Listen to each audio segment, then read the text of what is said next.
ॐ नमः सिद्धेभ्यः। ॐ नमः सिद्धेभ्यः। ॐ नमः सिद्धेभ्यः। ॐ शुद्धात्मने नमः। नमो अरिहन्ताणं नमो सिद्धाणं नमो आयर्याणं नमो वच्छायाणं नमो लोये सवसाहूणं बन्ध उदय सत्ता सहित कर्मथान करिन नेमि चंद जयवंत जगी भये केवली स्पर्श कर्म कांड को जानिके ज्ञान कांडमय होय परस्वरूप को परिहरे शिवपद पावे सोय। जिनेन्द्र भगवान की वाणी के अनुसार नेमिचंद सिद्धांत चक्रवर्ती ने जो गोमटसार कर्मकांड ग्रंथ की रचना की है और पंडित टोडरमल ने उसी की भाषा टीका ढूंढारी भाषा में लिखी है, उस कर्मकांड पुस्तक के आधार से अपने जो शिविर हुए थे 2 शिविर, उन पुस्तकों को अभी हम आधार बनाकर अभी आगे की बात प्रकृति के बारे में देख रहे हैं। प्रकृति में बंध, प्रकृतियों की उदय उदीर्णा आदि की बातें हमने देखी थी। अब कहाँ कितने प्रकृतियों का सत्व होता है उसकी चर्चा चलेगी। सत्व ने सत्ता, कर्मों की सत्ता कैसे बनी, कहाँ से आए कर्म? बांधे, जो कर्म बांधे है उसकी सत्ता रहेगी, तो सत्ता सबकी टोटल होनी चाहिए, परंतु कभी कभी वो सत्ता का नाश भी होगा कि नहीं होगा। यानी कोई कर्म सत्ता में नहीं है, ऐसा कब होगा? या तो बांधी नहीं होगी तो सत्ता में नहीं होगा। जैसे किसी ने आहार विधिक बांधी नहीं हो तो उसकी सत्ता में नहीं होगा। तीर्थंकर प्रकृति बांधी नहीं हो तो सत्ता में नहीं होगा। या कब हो सकता है? बांधी थी उसका क्षय कर दिया तो सत्ता में से नाश होगा। और एक तरीका है प्रकृति नाश का, क्या है? उसको कहते उद्वेलना होना। ऐसे कुछ प्रकृतियां हैं जिनकी उद्वेलना हो सकती है। वो कौन सी है, वो क्या है, वो हम देखेंगे। उद्वेलना का अर्थ क्या होता है? प्रकृति तो बांधी थी, कुछ काल में सत्ता में भी थी, और कुछ प्रकृति ऐसे कि मिथ्यात्व में जाने पर या एकेंद्रिय में जाने पर उनका क्या होता है? उल्टा संक्रमण होता है।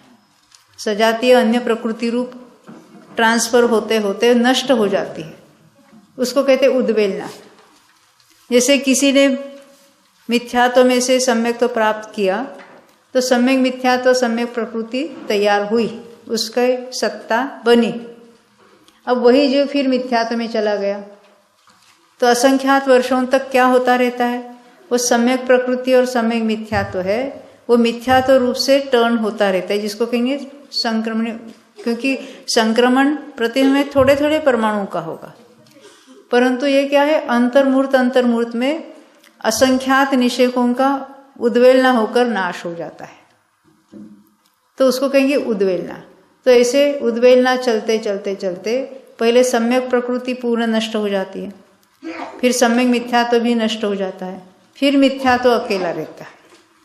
अन्य भी जो कुछ प्रकृतियां हैं, जैसे आहार विधिक तो बांधी थी किसी जीव ने, ऐसा जीव कौन से पर्यायों में पाया जाता है? जिन्होंने आहारक कभी बांधी थी प्रकृति। हाँ, अरे निगोद से लेकर 7वें नरक तक के जीवों के इसकी सत्ता हो सकती है। क्यों?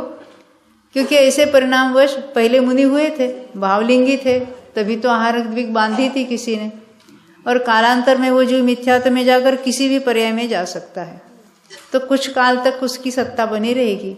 असंख्यात वर्षों में उसकी भी सत्ता उद्वेलना के द्वारा नष्ट होगी। आहार द्विक ऐसा भी है, अभी देवगति है, नरक गति है, उसका बंध कौन करते हैं? एकेंद्रिय करते कि चतुरिंद्रिय करते? पंचेंद्रिय ही करेंगे, संगी और असंगी दोनों करेंगे, वे ही नरक गति या देवगति बांधेंगे। अब जैसे सभी की सत्ता में है वो, कोई जीव पंचेंद्रिय जीव है, वो मरकर गया एकेंद्रिय आदि में, तो एकेंद्रियों की सत्ता में देवगति होगी कि नहीं होगी? अरे बांध के गया है, और 10 कोड़ा सागर की तो बांधेगा ही बांधेगा, देवगति बांध रहा है तो। मनुष्य गति बांध रहा है तो 15 कोड़ा सागर तो होगा ही होगा। नरक गति बांध रहा है तो 20 कोड़ा सागर की तो होगी ही होगी। तो एकेंद्रिय में भी इनकी सत्ता है कि नहीं? देखो चारों गतियों में, प्रत्येक में चारों गतियों का सत्व है। हमारे आपके सत्ता में एकेंद्रिय, द्विंद्रिय, तीन्द्रिय, चतुरिंद्रिय संबंधी पड़े हैं नहीं कि नहीं कर्म? तिर्यंच गति के परमाणु है, नरक गति के, देवगति के, आयु नहीं कह रही मैं, गति कह रही हूँ, है। जो नरक में है उसकी सत्ता में, 7वें नरक का नारकी है, उसकी सत्ता में देवगति है कि नहीं है? सत्ता की बात चल रही है, क्योंकि तो बनती हमेशा अंतर्मूर्त तो बनती रहती, परंतु अभी कोई जीव एकेंद्रिय में गया है, ये एकेंद्रिय से चतुरिंद्रिय तक नया देवगति तो नहीं बांध रहा है, और लंबे काल तक वही पड़ा रहा उन पर्यायों में, तो क्या होता है? देवगति की उद्वेलना होती रहती है, तिर्यंच गति में हो जाएगी, और फिर देवगति और देवगत्यानुपूर्वी नष्ट हो जाएगी। ऐसे ही नरक गति, नरगत्यानुपूर्वी, वैकृत शरीर, अंगोपांग उद्वेलना होकर नष्ट हो जाएंगे, यानी उनकी सत्ता में वो प्रकृतियां नहीं रहेगी। तो फिर कैसे होगा? जब वो पंचेंद्रिय होगा तो फिर उसका दोबारा बंद होकर उसकी सत्ता बनेगी। इसको कहेंगे उद्वेलना के द्वारा सत्ता का नाश होगा। यानी जो सत्ता में कैसे गिनना, ये बहुत आसान है, वो उदय में तो बहुत याद करना पड़ा है ना। तो सत्ता जहाँ जो बनती है तो सत्ता में पड़ी रहती है, तो कौन से गुणस्थान में कौन से प्रकृतियों का सत्व हो सकता है, पहले हम अनेक जीवों की अपेक्षा बात करेंगे, और वहाँ जहाँ नेसेसरी वहाँ एक जीव की अपेक्षा भी बात उठाएंगे। तो हम यहाँ देखते हैं सत्ता की बात पेज नंबर 761 वहाँ से शुरू हो जाएगी। हाँ देखो, ये नया पैराग्राफ, सेकंड पैराग्राफ। अभी सत्ता की बात अपनी चलेगी।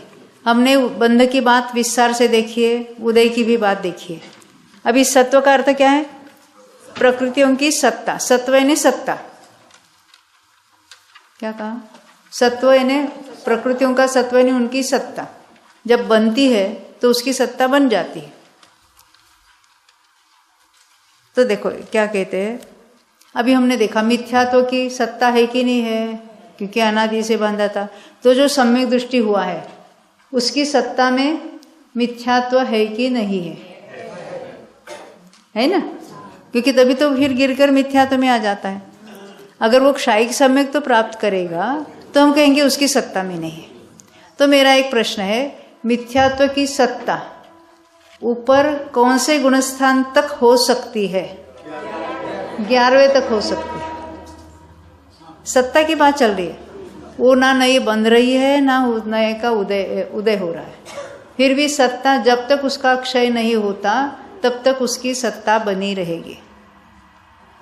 सम्यक मिथ्या तो भी रहेगा, सम्यक प्रकृति भी रहेगी। समझ में आती है बात? जब तक किसी बंधी हुई प्रकृतियों का सत्ता से नाश नहीं होता या उद्वेलना से नाश नहीं होता तब तक उसकी सत्ता बनी रहेगी। अब देखते हैं यहाँ पर, ये सेकंड पैराग्राफ है ना। अभी तक हमने बंध की बात देखी है कि कौन से गुणस्थान में किसका बंध होता है, किसका नहीं होता है। जैसे मिथ्यात्व का बंध कहाँ होता है? तो पहले गुणस्थान में। उदय भी पहले में है, ऊपर कहीं भी नहीं होता। परंतु सत्ता तो बंधा हुआ मिथ्यात्व यानी मिथ्यात्व प्रकृति 11वें गुणस्थान तक पड़ा रहता है। यह सत्ता की बात कुछ अटपटी है। ऐसा होता है क्योंकि उस पर्याय में भले ही उसने वह कर्म नहीं बांधा हो। जैसे कोई एकेंद्रिय जीव है, उसने देवगति बांधी थी एक इंद्रिय जीव ने एक इंद्रिय पर्याय में देवगति बांधी थी, नरक गति नहीं, आहारक द्विक, तो उसकी सत्ता में हो सकता है। पहले बांधी हुई वो जो एक इंद्रिय में आएगा तो सत्ता बनी रहेगी। देखो सत्ता के बारे में कैसे सोचना है, ये जरूरी नहीं कि वो जीव बांध रहा है, ये जरूरी नहीं उसको उदय हो रहा है, पर पहली बांधी हुई उसके सत्ता में है कि नहीं है, इसको सोचना है हमको। देखो क्या है कि ऐसा होता है कि उस पर्याय ने जो एक इंद्रिय पर्याय होगी, द्विंद्रिय पर्याय होगी, भले ही उसने वह कर्म नहीं बांधा पर पूर्व पर्याय से बांध कर आया है, पूर्व पर्याय से बांध कर। अभी हम प्रकृति की बात कर रहे, स्थिति वगैरह की नहीं कर रहे। अगर स्थिति की बात करते तो कोई एक इंद्रिय जीव 70 कोड़ा कोड़ी सागर का बंद कर सकता है? तो क्या उसको 70 कोड़ा कोड़ी सागर का सत्व यानी स्थिति हो सकती है? कैसे होगी? कौन से भाव से आया होगा? संगी पंचेंद्रिय आया होगा। कहाँ से आया होगा? तिर्यंच से आया होगा कि मनुष्य से के देव से? हाँ बोलो बोलो, तीनों घटित करेंगे। राजीव जी नरक तो बांधता ही नहीं है, तो कहाँ से आया होगा एक इंद्रिय में कि जिसकी सत्ता में 70 कोड़ा कोड़ी सागर की स्थिति पड़ी है? -1 समय कर दो। हाँ मिथ्या तो ही है। देव से आया कि मनुष्य से आया कि तिर्यंच से आया? मनुष्य से आया। आप क्या कहते हैं? तीनों में से आ सकता है। सुनना 70 कोड़ा कोड़ी सागर का बंध तो चारों गति का उल्लेख कर सकते हैं, ये तो नक्की है ना। मिथ्यात्व के बंध की बात चल रही। परंतु देव अति संक्लेश परिणामों में जहाँ मिथ्यात्व का संक्लेश यानी मिथ्यात्व का इतना उत्कृष्ट बंध कर रहा है, तब वो एकेंद्रीय जाति बांध रहा है। जब मनुष्य और तिर्यंच अति संक्लेश परिणाम कर रहा है, तब नरक गति बांध रहा है, 7वें नरक संबंधी वो गति बांध रहा है। तो 70 कोड़ा कोड़ी का बंध करके नेक्स्ट समय में नरक में जा सकता है मनुष्य और तिर्यंच, पर एकेंद्रिय में इतनी सत्ता लेकर जाने वाला देव है जो नेक्स्ट समय में वहां पहुंचेगा। ये सारी सूक्ष्म बातें देव में है, और देव ने एकेंद्रिय संबंधी बंध किया है और वहीं पर जाने वाला है जो इतना संक्लेश परिणाम करता है कि 70 कोड़ा कोड़ी सागर की स्थिति बांधी और दूसरे समय में हरकर एकेंद्रिय में गया। उसने तो एकेंद्रिय ने तो इतनी सत्ता स्थिति बांधी नहीं है, फिर भी वहां वो पड़ा है। यहाँ हम प्रकृतियों की चर्चा करेंगे। हमने आपको जरा एग्जाम्पल बताया स्थिति का। कोई कौन बोल? हाँ एकेंद्रिय जीव मैक्सिमम एक सागर का मिथ्यात्व का बंध कर सकता है अभी। हाँ हाँ हाँ सत्ता में 70 कोड़ा कोड़ी सागर में से एक समय बात करो देव वाला, तो उतनी उसकी सत्ता हो सकती है उस समय शुरुआत में।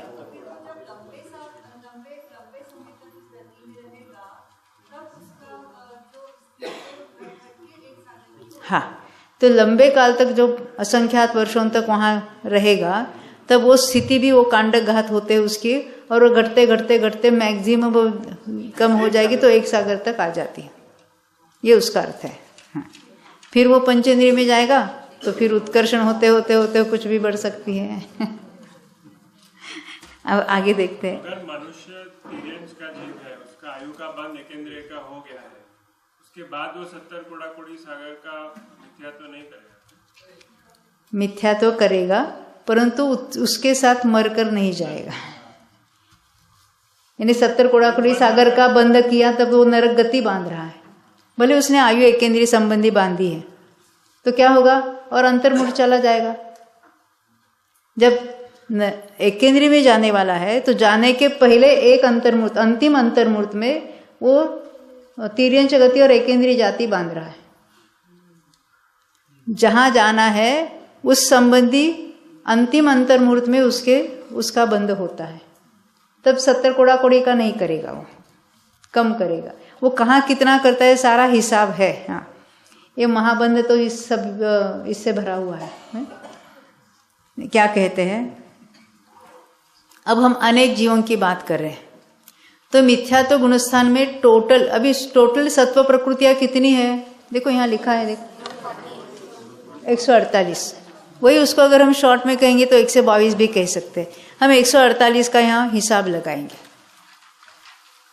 तो टोटल सत्व 148 हो सकता है।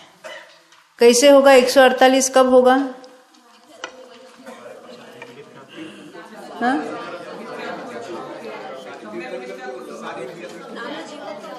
नाना जीवन की अपेक्षा है तो वो किसी ने सम्यक तो प्राप्त करके अन्य 2 प्रकृतियां भी बन गई उसकी, तो उसके तो होगी। तो तीर्थंकर प्रकृति भी किसी ने बांधी है तो उसकी भी उसकी सत्ता हुई। किसी ने आहारक द्विग बांधा है, उसकी भी सत्ता हुई। यानी सभी कर्मों हम नाना जीवों की अपेक्षा देखते हैं तो सबकी मिलकर सभी प्रकृतियां है, एक जीव की बात नहीं कर रहे। तो मिथ्या तो गुणस्थान में कितना का सत्व हो सकता है? हाँ? 148 लिखा है ना। कैसे? तीर्थंकर प्रकृति वाला मिथ्यात्व में आता है? आता है। कौन सा आता है? जिसने दूसरे या तीसरे नरक की नरकायु बांधी है और बाद में जिन्होंने सम्यक तो प्राप्त किया, क्षौक्षमिक सम्यक दृष्टि हुआ, और जिन्होंने तीर्थंकर प्रकृति का बंध किया है, वो मरण के एक अंतर्मुहूर्त पहले मिथ्यात्व में चला जाता है।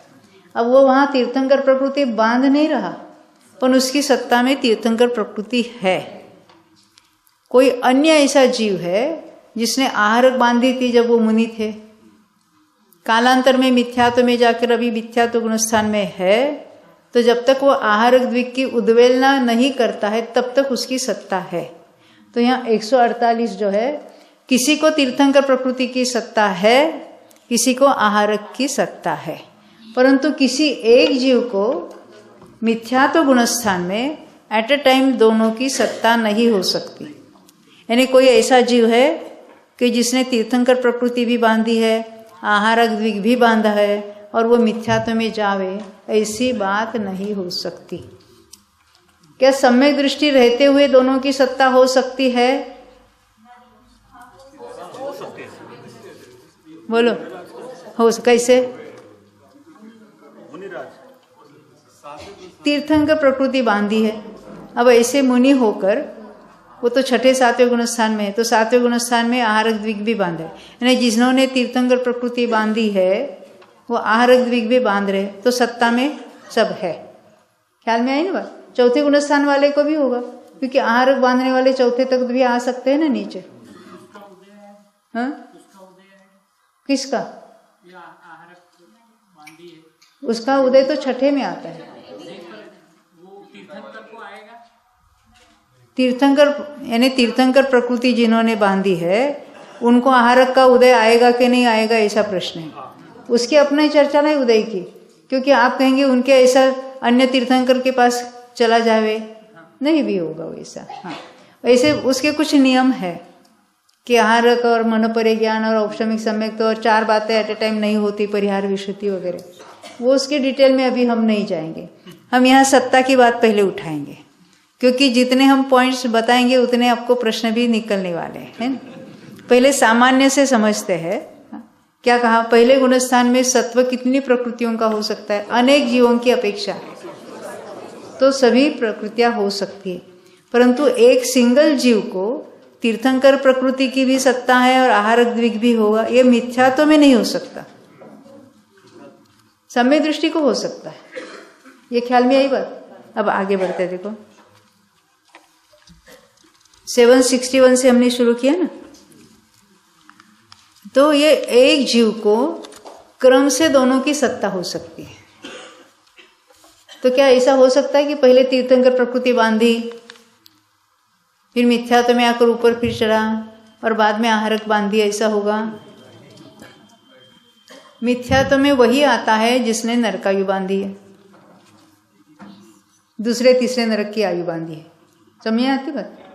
तो ऐसे जीव के ऊपर के गुणस्थान ही नहीं होंगे।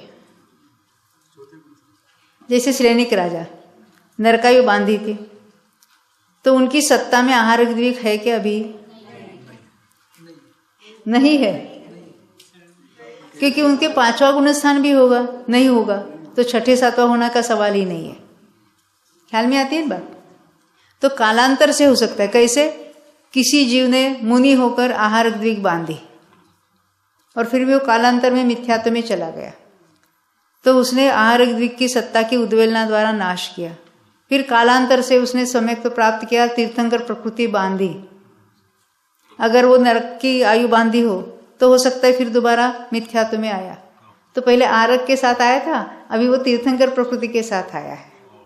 पर ऐसा नहीं होगा कि पहले तीर्थंकर प्रकृति के साथ आया है और बाद में फिर आहारक के साथ आया, ऐसा नहीं होगा। तो ये शास्त्र का वचन है कि कहाँ क्या हो सकता है। अब हम आगे बढ़ते, देखो अभी हमको यानी दोनों की सत्ता क्रम से या अनेक जीवों की अपेक्षा हो सकती है।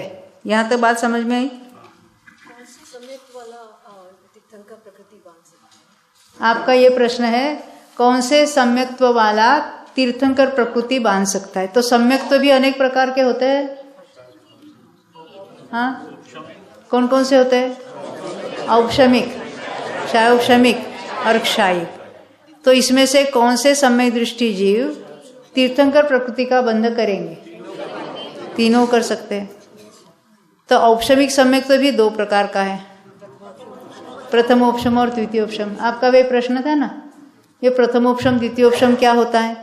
पहली बार किया तो प्रथमोपशम, दूसरी बार किया तो द्वितीयोपशम, तीसरी बार किया तो तृतीयोपशम। अरे असंख्यात बार कर सकता है, ऐसा नहीं। पहले गुणस्थान से विशिष्ट कर्मों का उपशम करके जो सम्यक्त्व प्राप्त करता है उसको कहेंगे प्रथमोपशम। कहाँ था वो? मिथ्यात्व में।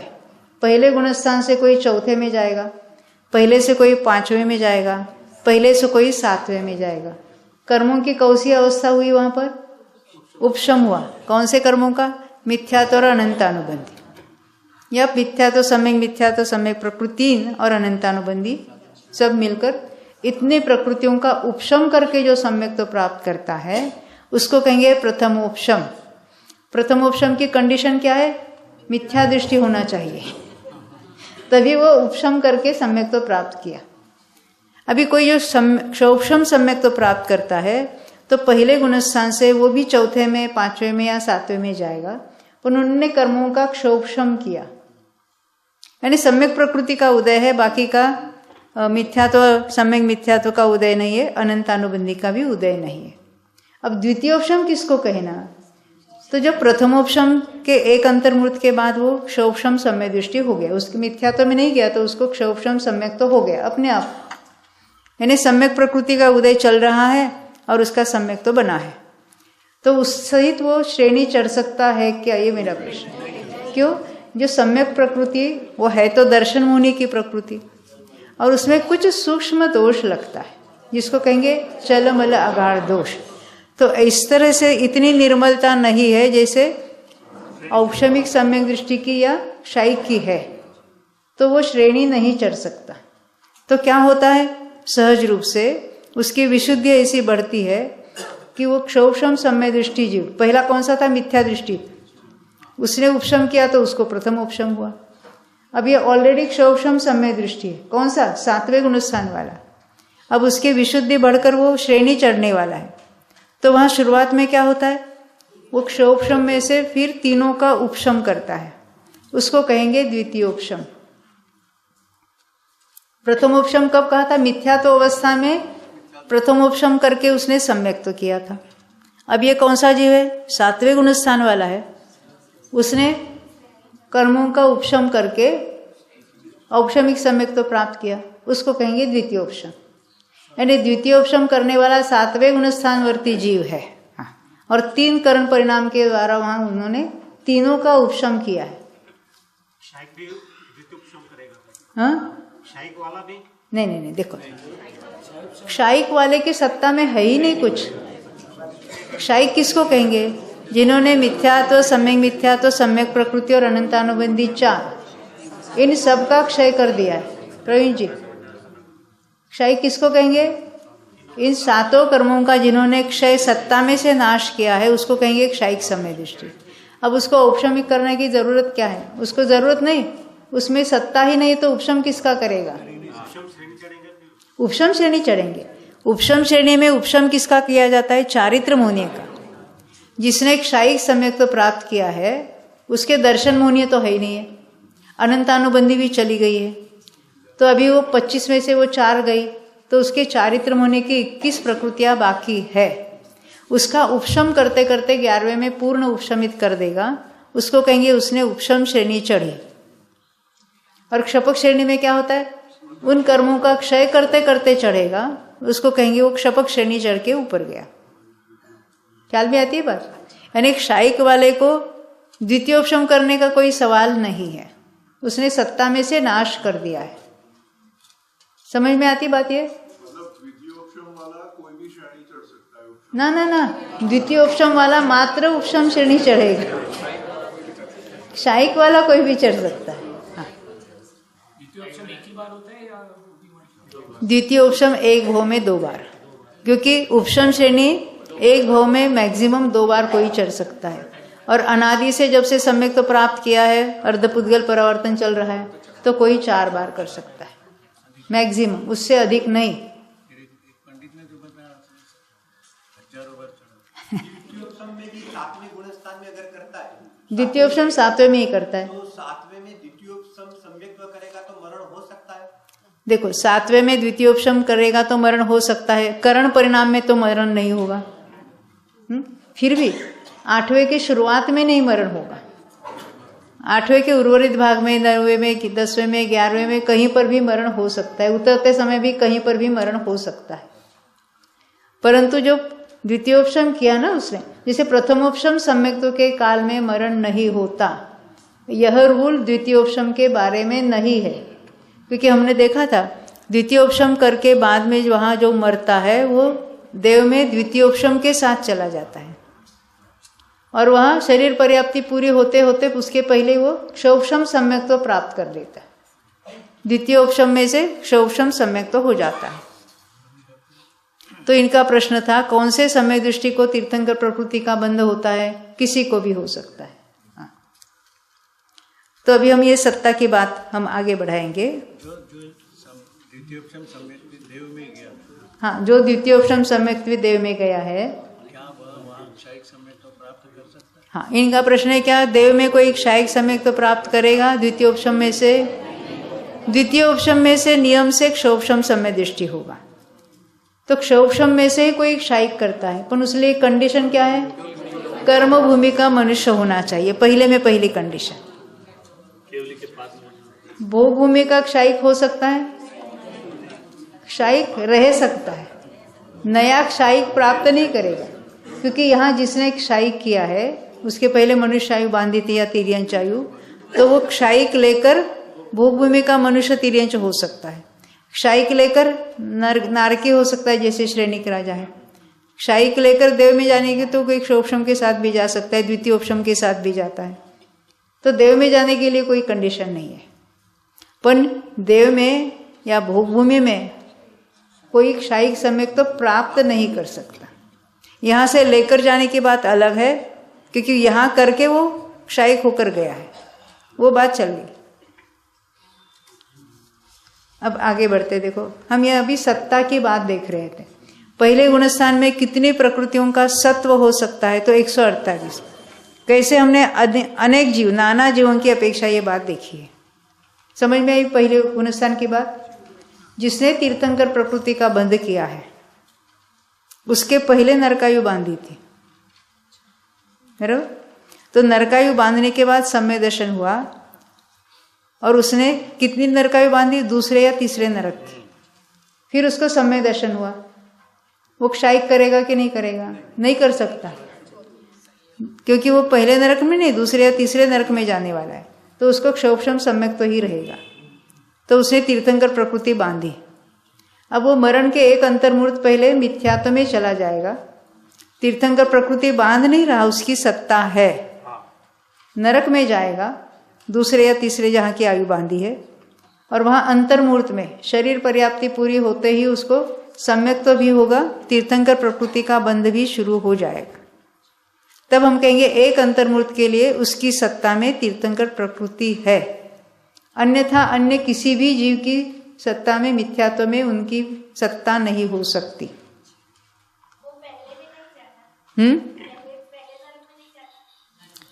हाँ, ये हमने बहुत उस पर विचार भी किया और बहुत ग्रंथ भी हमने ढूंढे और स्पष्ट रूप से ऐसा लिखा हुआ है कि जो पहले नरक में तीर्थंकर प्रकृति बांध के जाने वाला है वो नियम से क्षायिक है। यानी ऐसा नहीं कि पहले नरक की आयु बांधी है और क्षोभशम समय दृष्टि है और फिर वो क्षोभशम लेके गया और वहां से आकर क्षायिक होगा, ऐसा नहीं है बिल्कुल। ये 100% मैंने महाबंध आदि ग्रंथों में पढ़ा, इस पर हमारे यहाँ पर भी बहुत चर्चा चली थी। कृत्य वेदक जो है यानी जिसको क्षोभशम वो भी पहले में जाएगा। देखो ये प्रश्न ऐसा है कि कृतकृत्य वेदक यानी जो उसको हम तो वेदक समय दृष्टि है, तो क्या वो नरक में जा सकता है? यानी उसने क्षयिक का प्रोसेस चालू कर दिया है, उसने अनंतानुबंधी का ऑलरेडी क्षय कर दिया है, मिथ्यात्व का भी हो गया है, सम्यक मिथ्यात्व का भी हो गया है, करण परिणाम भी समाप्त हो गए। अभी सम्यक प्रकृति एक छोटा अंतर्मूर्ति इतनी बाकी है। अब उसका एक एक निश्चय खिरते खिरते वो क्षयिक होने वाला है, उसको कहेंगे कृतकृत्य वेदक। तो ऐसे कृतकृत्य वेदक के साथ भी जैसे हमने क्षयिक के साथ नरक में जाता है, क्षयिक के साथ भोगभूमि में जाता है, ऐसे कृतकृत्य वेदक के साथ भी चारों गति में कहीं पर भी जा सकता है। तो हम ऐसा कहेंगे नरक में उसने क्षयिक प्राप्त किया। ऐसे परसों किसी ने अपने साथ चर्चा की थी ना, हमने ऐसा यहाँ लिखा हुआ पाया है कि नरक में कोई क्षयिक समय दृष्टि हो जाता है। हमने वो कृतकृत्य लेकर गया है, उसका प्रोसेस वहां पूर्ण होता है। ना पर्याप्ति पूर्ण होने तक इतना लंबा समय नहीं है। कृतकृत्य का वेदक बहुत अल्प है। हो सकता है विग्रह गति में ही उसने पूर्ण कर दिया, क्षयिक हो गया। हो सकता है नरक में जाने पर 4-5 समय में हो गया। जितने उसके निषेक बाकी है उतने खिर जाएंगे तो क्षयिक हो जाएगा। अभी पता है अपने शरीर पर्याप्ति पूर्ण होने पहले मतलब वो तो मैंने किसकी बात की थी, सम्यक तो होने के लिए दूसरे तीसरे नरक में, तब हमने शरीर पर्याप्ति पूर्ण होते ही उसको सम्यक तो होता है कहा था। पर कृतकृत्य में से क्षयिक होने के लिए ये कोई आवश्यकता नहीं है। हो सकता है विग्रह में जाते जाते उसके पूर्ण हो सकता है वहां जाने पर पहुंचने पर 1 समय में हो, 10 समय में हो। जितने निषेक बाकी है उतने समयों में उसको क्षयिक होने वाला है। उसको कहेंगे निष्ठापन। एक है प्रतिष्ठापन यानी बिगिनिंग, वो तो कर्मभूमि के मनुष्य में होता है। निष्ठापन यानी कृतकृत्य के बाद जो एक अंतर्मुख लगता है वो किसी भी गति में हो सकता है। क्षयिक वाला मात्र पहले में जाता है, तो कृतकृत्य वाला भी मात्र पहले में जाएगा। कृतकृत्य लेकर अगर 7वें नरक में भेजोगे तो वहां क्षयिक मानना पड़ेगा, क्योंकि कृतकृत्य वेदक वाला अभी जितने उसके निषेक बाकी है वहां क्षयिक होने वाला ही है। ख्याल में आती बात? हाँ, पहले ही नरक में जाएगा, अन्य नीचे नहीं जाएगा। उसका अर्थ नहीं कि नारकी ने वो प्राप्त किया, वो मनुष्य ने सारा कार्य किया है। अभी 2-4 समय बाकी वो वहां हो सकते हैं। हाँ, उसमें कोई वहां करण परिणाम नहीं हो रहे, उसके हो चुके अभी सारा कार्य हो गया है। अब थोड़ा अल्प काल बाकी है। हाँ, मरण होगा तभी तो जाएगा ना। देखो क्या है, क्षयिक ने जो शुरुआत की है वहां मरण नहीं होगा। अब कृतकृत्य में क्या है, उसका अनिवृत्तिकरण वगैरह सब तीनों करण पूरे हो गए।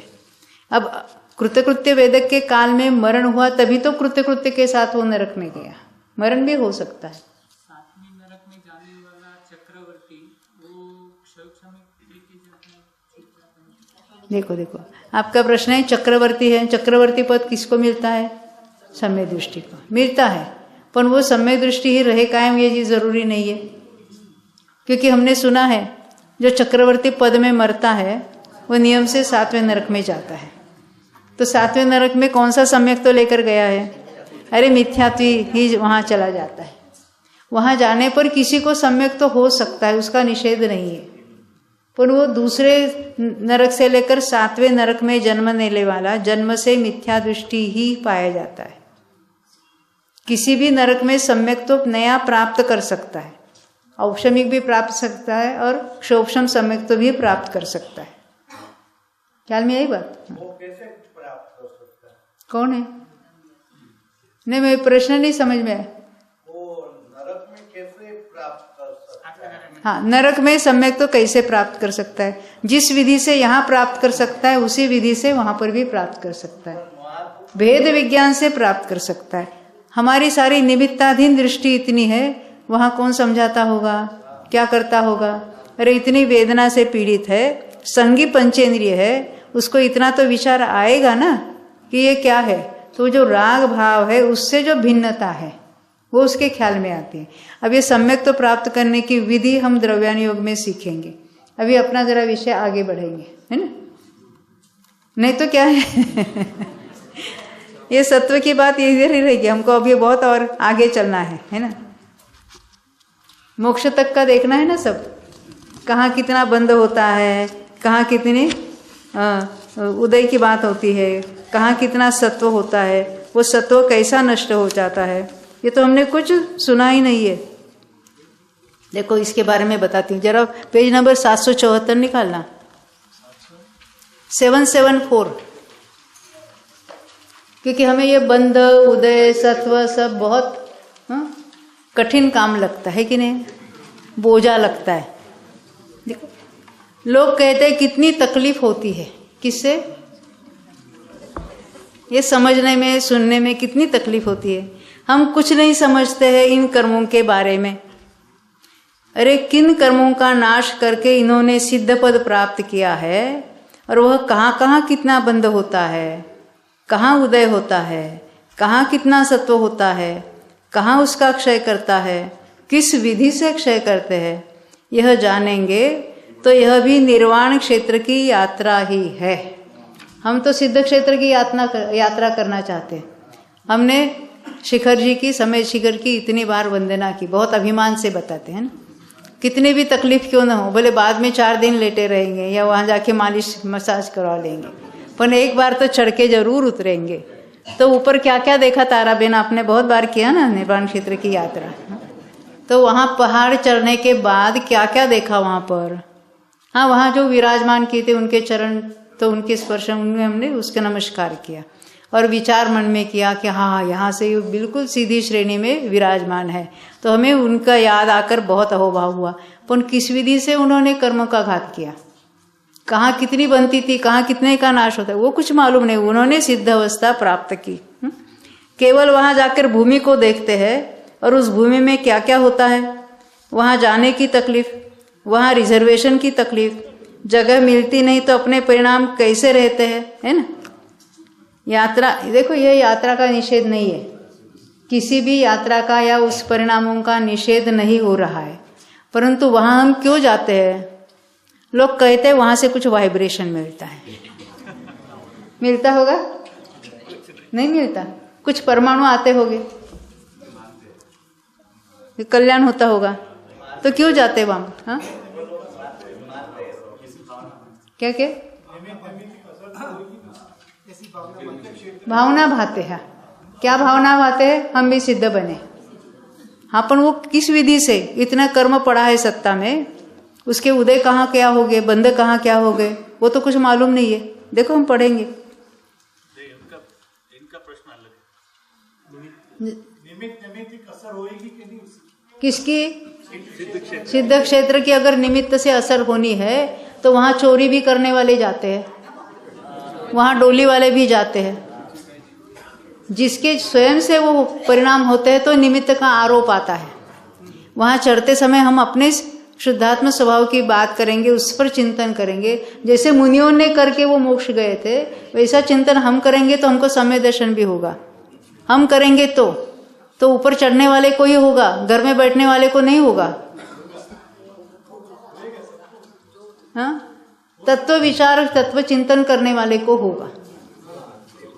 तो कितनी यात्रा की तो होगा, 1 2 4 बार, हाँ 99 बार। अब वो पाली ठाना की 99 बार करेंगे तो मोक्ष ही हो जाएगा निश्चित रूप से। देखो यहाँ देखते हैं जरा, अच्छा है नहीं कैसा? अच्छा का अर्थ क्या है? देखो जरा सुनना, हम क्या कहना चाहते हैं उसको पहले सुनो।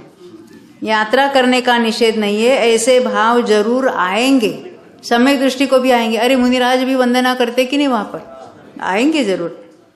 तो कहते परंतु किस विधि से उन्होंने यह सारा मोक्ष मार्ग प्रकट किया है, मोक्ष तक का पुरुषार्थ क्या, उस समय कर्मों में क्या क्या अवस्था बनी है, यह जानने का सहज रूप से हमें उत्साह आता है कि कैसे किया होगा, क्या किया होगा।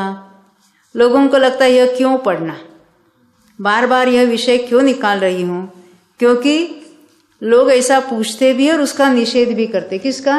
ये सब इतना बंद उदय सत्तारे नारकी को होता है, तिर्यंचों को होता है, हमें ये क्यों बोझा देते हो, शास्त्र पढ़ने का बोझा लगता है, यानी ज्ञान होना ये बोझा लगता है, यानी अपने स्वभाव का निषेध कर रहे हैं। तो कैसे स्वभाव में एकाग्र होगे, कैसा सम्य दर्शन होगा, है ना।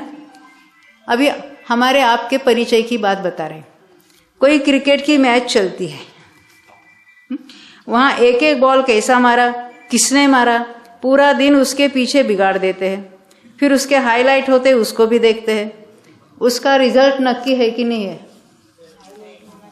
केवलियों ने जाना है कि नहीं जाना, जो जीतने वाला है वही जीतने वाला है, वो नक्की है कि नहीं, बोले वो फिक्स करके जीतने वाले, ये तो सही रूप से खेल के जीतने वाले हैं। भगवान ने जाना है? दिन भर रुकेंगे तो रात को एकदम डायरेक्ट पता चलने वाला है कि कौन हारा और कौन जीता। तो उसका एक एक बॉल कैसे मारा, उसमें क्यों इंटरेस्ट है, क्योंकि उसमें रुचि है। तो इसमें हमें भी मोक्ष मार्ग में रुचि है, हमें अरिहंत भगवान की श्रद्धा है, उनके प्रति हमें बहुत अहोभाव है। तो उन्होंने भी कैसे कैसे किस मार्ग से मोक्ष प्राप्त किया, कहाँ कितने का बंध हो रहा था, कहाँ कितने का उदय हो रहा था, कहाँ कैसे विच्छित्ति हुई, सत्ता की विच्छित्ति ने नाश कैसे किया, क्षय कैसे किया, यह बात जानने में तो सहज रूप से रुचि हो जाती है। जिसको अपने शुद्धात्मा की रुचि है, भगवान के प्रति अहोभाव है, तो यह अरिहंत और सिद्ध अवस्था प्राप्त कैसे होगी। तो उसमें मार्ग में कैसे कैसे क्या क्या बातें बनी, कर्मों की अवस्था कैसे बनी। कर्मों की अवस्था तो जीव के परिणामों को बताने वाली होती है।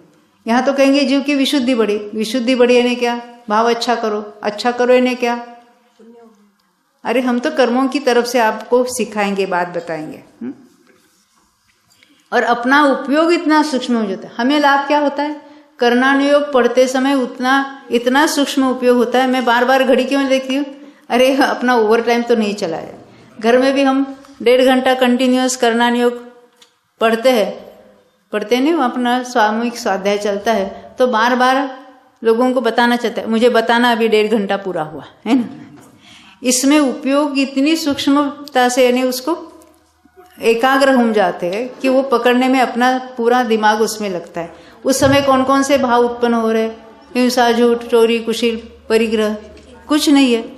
तो हम सूक्ष्मता से और राग रहित तो हुए नहीं है, परंतु अभी उसका लक्ष्य नहीं है और हम सारे एनग्रॉस्ड हुए इसको अधिक बात जानने के लिए।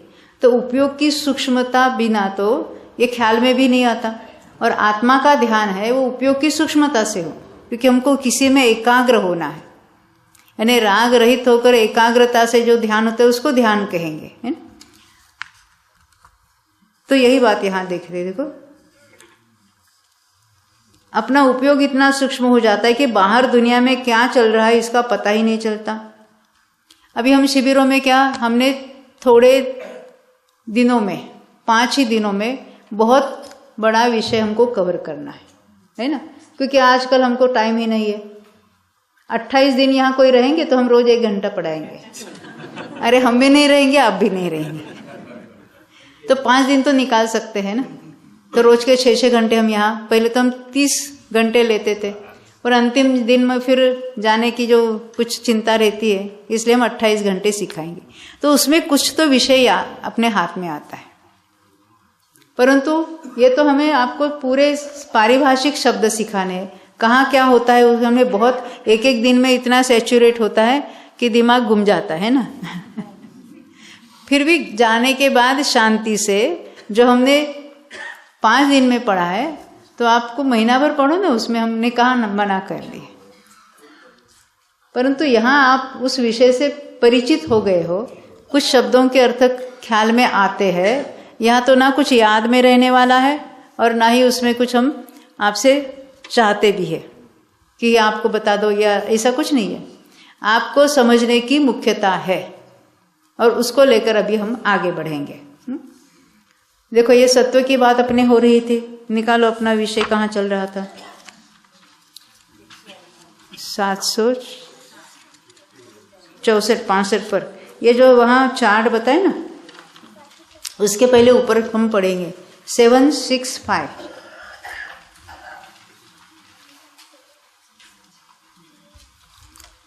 देखो ये बोल्ड में क्या लिखा है, मिथ्या तो गुणस्थान में जिसके तीर्थंकर प्रकृति की सत्ता है। ऐसा कौन जीव है जो मिथ्यात्व में तीर्थंकर प्रकृति की सत्ता वाला है? दूसरे तीसरे नरक की आयु बांधी है, बाद में सम्यक तो प्राप्त करके जिन्होंने तीर्थंकर प्रकृति का बंध किया है, ऐसा ही जीव मरण के एक अंतर्मुहूर्त पहले मिथ्यात्व में चला जाता है। अन्यथा कोई भी जो तीर्थंकर प्रकृति बांधने वाला जीव मिथ्यात्व में नहीं जाता, और उसका तीर्थंकर प्रकृति का बंध तो सतत निरंतर चलता रहता है। उसको, उस जीव को आहारक द्विक की सत्ता नहीं है, क्योंकि नरकायु बांधी है। तो नरकायु बांधने वाला तो ऊपर 5वें गुणस्थान में भी नहीं जाता, तो 7वें में जाकर उसको आहारक द्विक बंधे, ऐसी बात नहीं हो सकती। तो जो पहले गुणस्थान में जिसके तीर्थंकर की सत्ता है, उसको आहारक द्विक की सत्ता नहीं है। कोई अन्य जीव ऐसा हो सकता है कि मुनि बनकर उन्होंने आहारक द्विक बांधा हो और कालांतर से सम्यक तो छूटकर मिथ्यात्व में आ गए हैं, और वो मिथ्यात्व में रहते हुए आहारक की सत्ता है। क्योंकि हमने देखा असंख्यात वर्षों तक तो सत्ता बनी रहेगी, बाद में उद्वेलना करके नष्ट हो जाएगा। तो आहारक द्विक का सत्व नहीं होता, और जिसके आहारक द्विक की सत्ता है, सत्व है, उसके तीर्थंकर प्रकृति का सत्व नहीं होता। यानी एट ए टाइम एक जीव को नहीं होगा, परंतु मिथ्यात्व में रहने वाले अनेक जीव है, उनमें किसी के तीर्थंकर की सत्ता है और किसी के आहारक द्विक की सत्ता है। ये समझ में आई बात? अब आगे बढ़ते हैं। यानी नाना जीवों की अपेक्षा दोनों का ही सत्व है। दोनों यानी तीर्थंकर और आहारक द्विक, यानी मिलकर 3 प्रकृतियां हुई, तो टोटल सत्ता कितनी हुई? 148। ये समझ में आई? अनेक जीवों की अपेक्षा मिथ्यात्व गुणस्थान में 148 का सत्व पाया जाता है। अब हम दूसरे गुणस्थान की बात देखेंगे। उसी पेज पर आपको चार्ट भी मिलेगा, या अपना चार्ट देखो, या यहाँ पर भी हम देखेंगे। देखो दूसरे गुणस्थान में कितने का लिखा है? 145, यानी 148 में 3 कम। तो दूसरे गुणस्थान में ऐसे कौन सी प्रकृतियां हैं कि जिनका सत्व नहीं पाया जाएगा? वही तीर्थंकर और आहारक द्विक। क्यों? तीर्थंकर प्रकृति बांधने वाला कभी भी दूसरे गुणस्थान में नहीं आएगा। एक बार आहारक द्विक की सत्ता वाला दूसरे गुणस्थान में नहीं आ सकता। ख्याल में आई बात? आहारक का बंध किया है और वहां से भ्रष्ट होकर दूसरे गुणस्थान में आवे, ऐसा भी कभी नहीं होगा। यानी अनेक जीवों की अपेक्षा भी ये संभव नहीं है, क्योंकि तीर्थंकर और आहारक की सत्ता वाले जीव दूसरे गुणस्थान में आते ही नहीं। तो दूसरे गुणस्थान में सत्व कितना बताया? 145। अब तीसरे गुणस्थान में देखते हैं। तीसरे गुणस्थान में सत्ता कितने की है? हाँ, आपका प्रश्न है दूसरे में नहीं जाएंगे तो पहले में कैसे आएंगे? तो जो चौथे गुणस्थान वाला जो जीव है, अभी जिसने दूसरे तीसरे नरक की आयु बांधी है ना, आयु बांधी है, और फिर तीर्थंकर प्रकृति भी बांधी है, वो चौथे से पहले में आएगा। दूसरे में जाने की आवश्यकता क्या है? यानी सभी जो मिथ्यात्व में आते हैं तो क्या दूसरे में से होकर आते हैं? ख्याल में आई ना बात?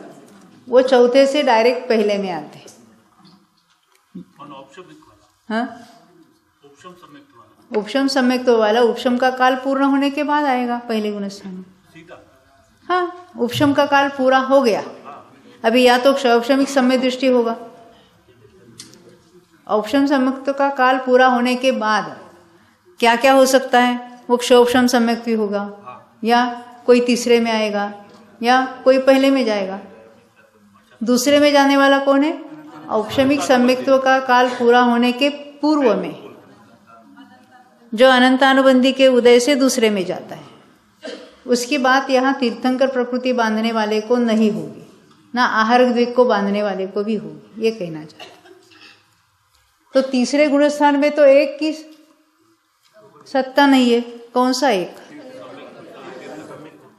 तीर्थंकर प्रकृति, यानी तीर्थंकर प्रकृति बांधने वाला ना दूसरे में आता है ना तीसरे में आता है, पर आहारक द्विक बांधने वाला तीसरे में आ सकता है। पहले में भी जा सकता है, दूसरे में नहीं जाएगा, बस इतनी बात है। तो ये देखो हमने देखा तीसरे गुण स्थान तक। चौथे गुण स्थान की सत्ता में सत्व कितना हो सकता है? 148, क्योंकि चौथे गुण स्थान वाला तीर्थंकर प्रकृति तो बांध ही सकता है।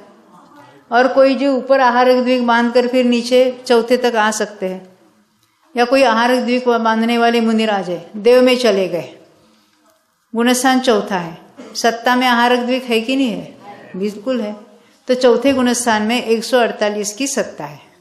ये समझ में आती है बात सत्व की। अब पांचवें गुणस्थान में देखते हैं, पंचम गुणस्थान कितने बताए यहाँ पर? 147। एक ही प्रकृति नहीं है। अब ये कौन सा जीव होगा? हाँ, जिसने नरकायु बांधी है वो चौथे गुणस्थान तक जा सकता है, बराबर। पहले हमने एक कंडीशन देखी थी, जिस मनुष्य ने मनुष्यायु बांधी है, तिर्यंचायु बांधी है, नरकायु बांधी है, वो तो चौथे में तो जा सकता है, वो पांचवें में नहीं जाएगा। पर यहाँ अकेले नरकायु को कैंसिल कर दिया, क्यों? हाँ हाँ बोलो। हाँ हाँ, देखो क्या कहते हैं, वो स्वयं तिर्यंच गति का जीव है ना, तो उसकी सत्ता तिर्यंच आयु की चल रही है। फिर से, जिस मनुष्य ने मनुष्यायु बांधी है, मिथ्या दृष्टि मनुष्यायु बांधेगा, मनुष्य मनुष्यायु बांधा है, तो उसको पांचवा गुणस्थान नहीं होगा। पर जिस मनुष्य ने देवायु बांधी है उसको पांचवा गुणस्थान होगा कि नहीं होगा? देवायु बांधी है, हो सकता है ना। तो उसकी वर्तमान मनुष्यायु है, उसने देवायु बांधी है, अपना सत्ता देखनी है। जिस मनुष्य ने देवायु बांधी है उसकी सत्ता में दोनों आयु है। अब कोई तिर्यंच है, पंचम गुणस्थान वर्ती है, उसने तो तिर्यंच आयु, उसकी रनिंग तिर्यंच आयु उसकी सत्ता में है और उसने देवायु बांधी है, तो उसकी भी सत्ता में तिर्यंच आयु और देवायु है। यानी किसी के तिर्यंच आयु की सत्ता है, वो पांचवें गुणस्थान में जाता है। किसी के मनुष्य आयु की सत्ता है, पांचवा गुणस्थान तो हो ही सकता है। और पांचवें गुणस्थान में ये दो यु आई और बंधी हुई देवायु भी पड़ी है। तो अकेले एक नरकायु का सत्व पांचवें गुणस्थान में नहीं हो सकता। जिसने नरकायु बांधी है वो पंचम, ना उसकी वर्तमान नरकायु है और ना उसके बांधी हुई नरकायु है, इसलिए वहां केवल 147 का सत्व है। इससे बोल सकते हैं, हाँ, इससे एक बोल सकते हैं सैनिक राजा को पंचम गुण स्थान नहीं था, ऐसा भी बोल सकते हैं। सैनिक राजा को पंचम गुण स्थान नहीं था, वो नरक नहीं रहा। हाँ, उसको श्रावकोत्तम कहते हैं, फिर भी उसका गुणस्थान चौथा ही था। हाँ, अब आगे बढ़ते हैं। 147 जो बताते हैं पांचवें गुणस्थान में 147 है, 147 बताए। एक आयु बात कर दी, नरक आयु की सत्ता। नरकायु ना बध्यमान है ना उसके भुज्यमान है। हाँ बराबर। हाँ, तो 147 फिर इसको तिर्यंच गति का जीव होगा तो मनुष्य आयु भी नहीं रहेगी ना उसका। नाना जीवों की अपेक्षा नाना जीव है ना, कोई तिर्यंच है कोई मनुष्य है, तो तिर्यंच आयु वाले भी है, मनुष्य आयु वाले भी है। और अगर बद्धायु हो गए तो देवायु भी हो सकती है। बद्धायु की अपेक्षा देवायु का सत्व हो सकता है। और जो रनिंग अवस्था में उसकी जो उसके भुज्यमान आयु है वो किसी को तिर्यंच आयु है, किसी को मनुष्य आयु है। तो अनेक जीवों की अपेक्षा तीनों आयुओं का सत्व है, अनेक जीवों की अपेक्षा लेना। ये समझ में आती है बात। अब आगे बढ़ते हैं। 147 में नरकायु नहीं है। जो पांचवें गुणस्थान में है वो स्वयं नारकी नहीं है, और किसी ने नरकायु बांधी हो तो भी पांचवा गुणस्थान नहीं हो सकता। हाँ, गति का हो सकता है, आयु का नहीं। किसका? आयु का? आयु का सत्व कैसे होगा? आयु तो भुज्यमान जो आयु है उसी की सत्ता होती है, या अगर उसने बांधी हुई तो ही उसकी सत्ता होती है। देखो जब हम सत्व कहते हैं तो कभी गति की बात नहीं आती। देखो ये आयु की ही सत्ता बात क्यों की हमने? क्योंकि प्रत्येक की सत्ता में चारों गतियों का सत्व पड़ा है। क्या कहा? वो देवगति की उद्वेलना करने वाले एकेंद्रिय की बात छोड़ो, कोई नारकी है उसकी सत्ता में आयु नहीं कह रहे में कौन कौन से गति का सत्व है? चारों गति का। वो अभी नारकी वो तिर्यंच गति या मनुष्य गति बांधेगा, देवगति तो उसने बांधी नहीं है, तो उसकी सत्ता में देवगति है कि नहीं है? 7वें नरक का नारकी लेते, उसकी सत्ता में कह रही हूं मैं। देखो आयु का सत्व अलग है और गति का सत्व अलग है। चारों ही गतियों में चारों ही गति संबंधी सत्व है। आयु क्या होती है? एक तो भुज्यमान आयु होती है और बंधी होगी तो बध्यमान आयु होती है। इसलिए सत्व की बात करते थे हम आयु की बात उठाते हैं, गति की नहीं।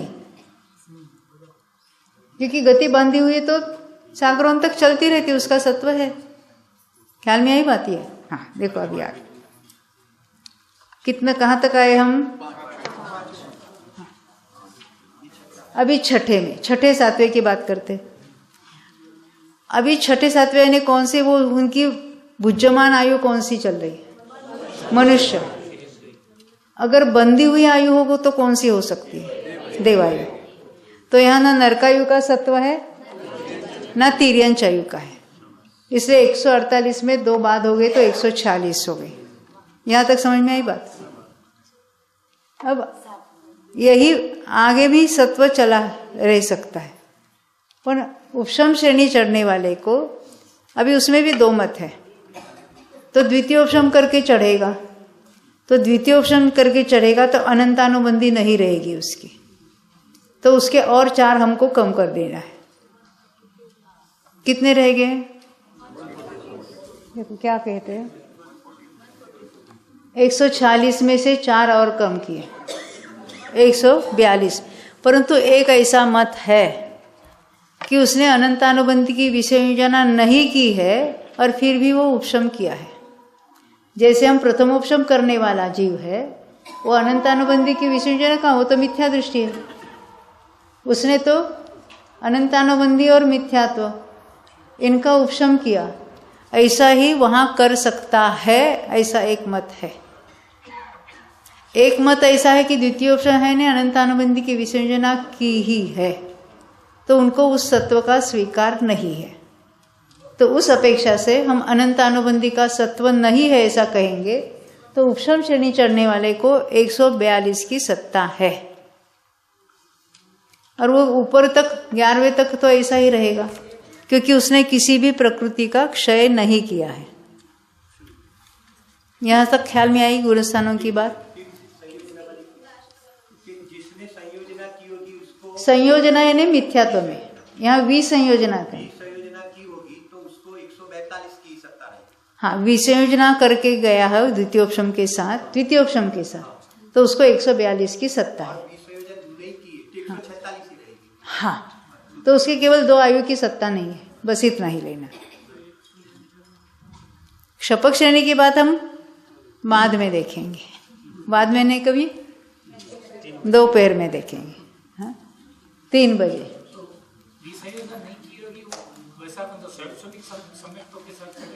क्षोभशम सम्यक तो है, परंतु उसने उसका उपशम किया है, अनंतानुबंधी के उपशम करके चढ़ा है, उसकी सत्ता में अनंतानुबंधी है। ये तो यहाँ लिखा है, जीव कांड के अंत में उसकी चर्चा आई हुई है। टोडरमल जी साहब ने स्वयं वहाँ लिखा है कि कोई उसकी विसंयोजना किए बिना भी उपशम करके चढ़ सकता है, तो वहाँ उसकी सत्ता का स्वीकार है। हमें तो आगम में दोनों ही मत है, तो दोनों का ही स्वीकार करना चाहिए। चलो अभी बहुत गड़बड़ी हो रही है ना, हाँ अभी रुक गई यहाँ पर। बोलो 2400 भगवान की जय।